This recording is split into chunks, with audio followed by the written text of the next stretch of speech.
Prayer Seminary, our world got rocked.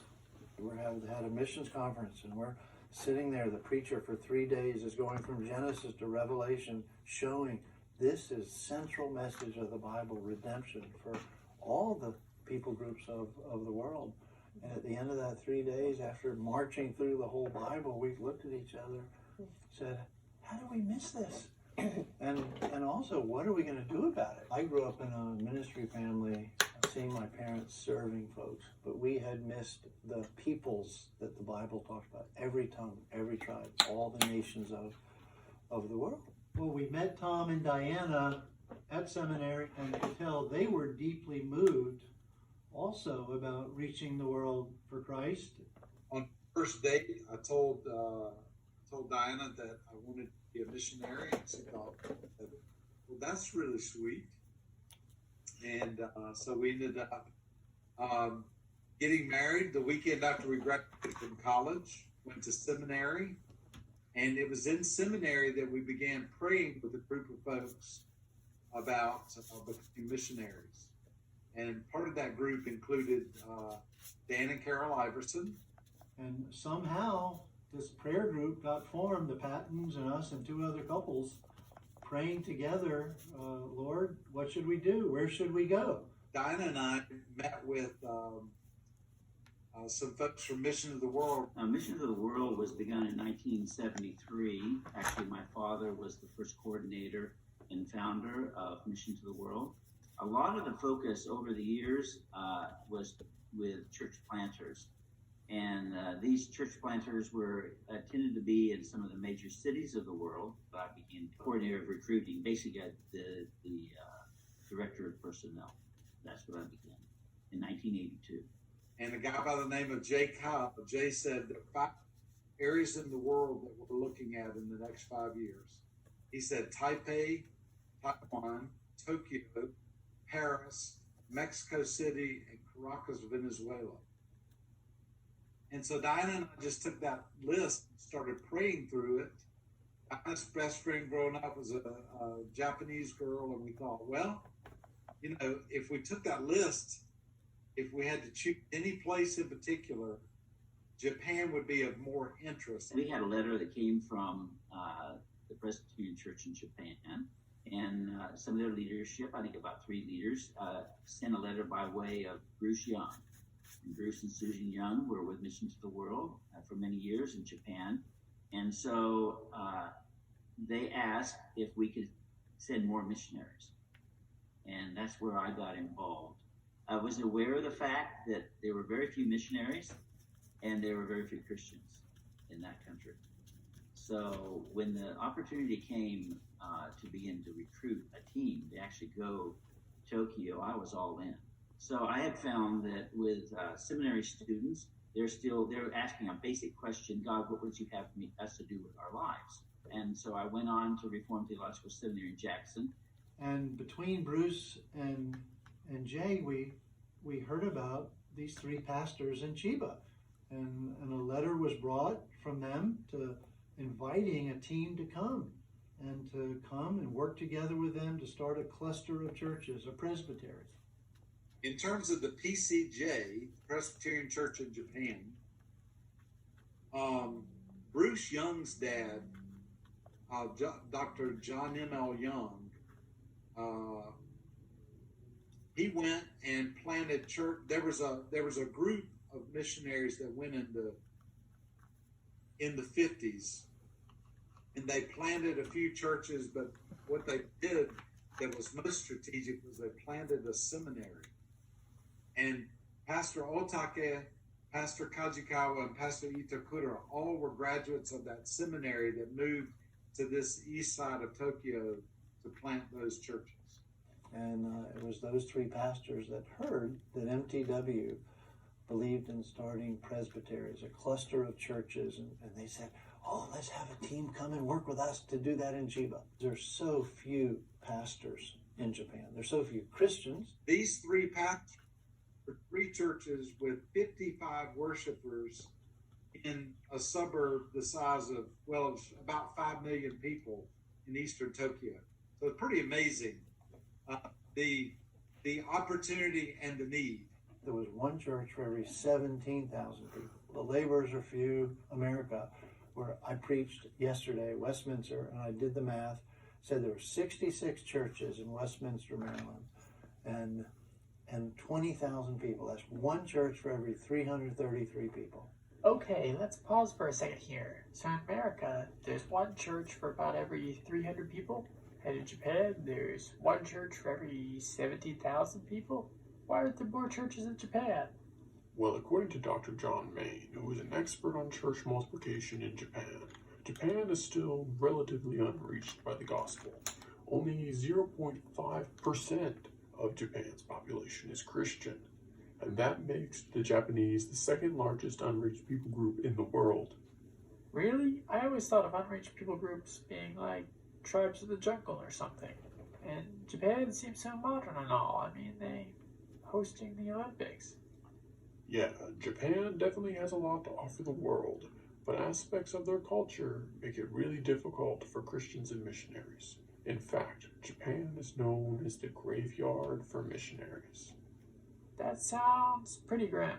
Yeah, missionaries who go to Japan, it's like they have to be ready to die without seeing any results there. Dr. John Main says, church planting workers find the task very difficult. The task of multiplying the church is a spiritual struggle against spiritual resistance. No wonder Dan and Carol didn't want to go to Japan at first.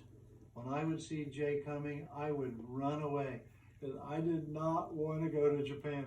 Dan was, I would say, probably on the lower 10%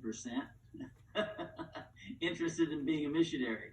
He had seen a lot of needs in the United States. We were going to come back to Maryland to start a daughter church of Columbia Presbyterian Church. But I thought Dan, even though he had a background in the Marine Corps, he was a pretty straightforward type guy. Japanese tend to be a little quieter.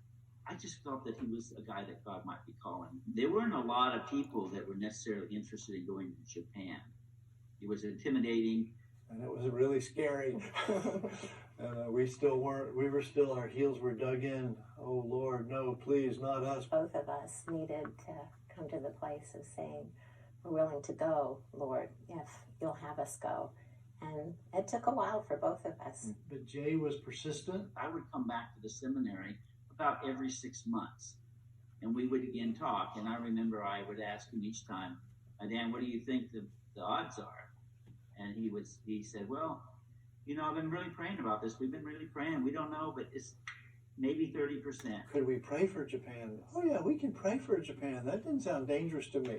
And the next time, 50%.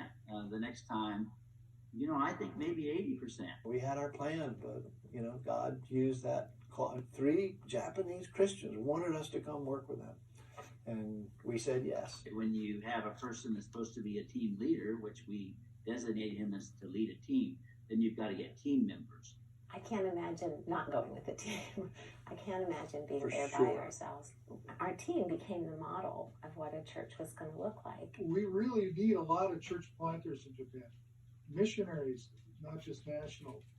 You actually have to send a whole team there, a whole unit there to plant the church. I was involved recruiting with the Iversons and also the Pattons, but they began to recruit other friends of theirs, particularly in seminary and people that they knew. So we graduated from seminary and came here to Maryland to do an internship before going to Japan.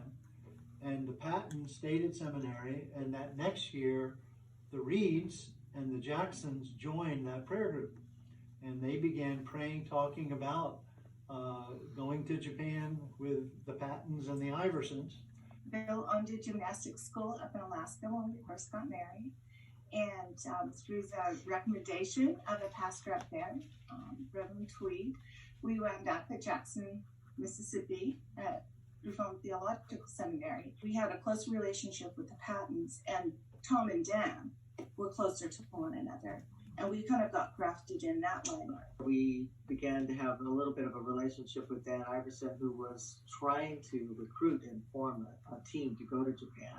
And when Dan was actively recruiting for this team, it was right after our third son was born, Arthur Childs. He said, "You have unique skill sets with your gymnastics and ballet backgrounds, professional level." And little by little, he sort of recruited us to. Marcus wanted to make a contribution to the kingdom of God.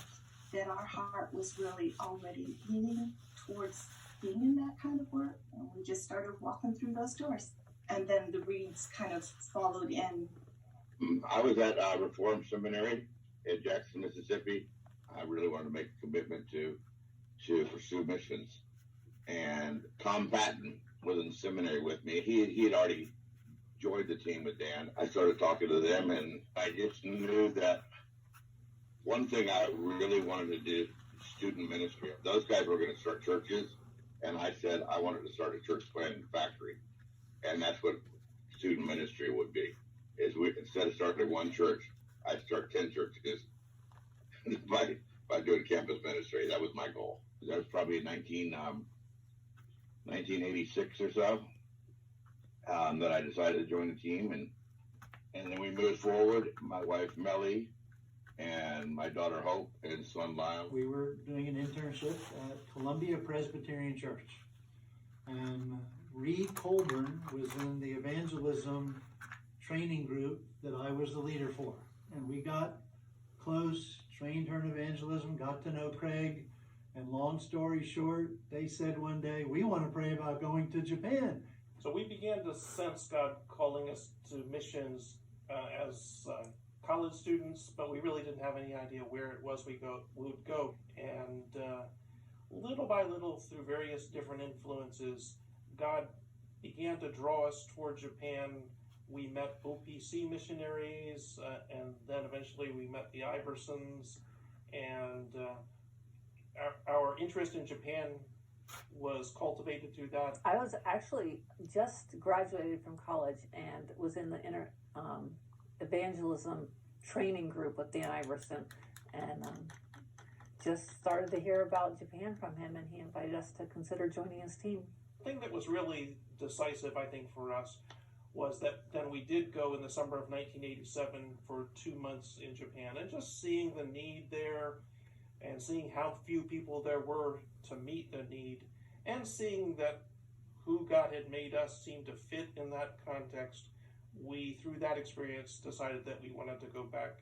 And Linda was working at the Applied Physics Lab, of all places, and had always loved the Oriental culture. And she said, I'm really interested in Japan. We all met and had a big 2 or 3 days together to pray about going as a team. So it was 4 couples and Linda, and we all committed to 12 years. It's a long time, but we see the language is hard, the culture is hard, and Lord, we commit this 12 years to you. It costs a lot of money to take a long-term missionary and prepare them, equip them. They spend a period of time getting the support together, and then they leave. That was kind of frightening for us. We've got these 4 children, and surely we'll never get the support. And there were just so many places in my heart that I was doubting that if God called us, he was indeed going to send us. And that was a real big step for me. When Dan and Carol were first preparing to go to Japan, our church started supporting them. They didn't know me, I didn't know them, but I just started writing them. Judith started supporting us from babysitting money from when she was in high school, $2 a month. And when she graduated from high school, she was the first gap year student that we invited to come and help me do homeschooling. They felt called to go to a place where the gospel wasn't being preached, so that meant there wasn't a school for the missionaries. And so I was helping homeschool their kids. And I just saw these doors just open and open and open, and all the things that I thought were never going to come about, God brought about. And before we knew it, we were there. Yeah.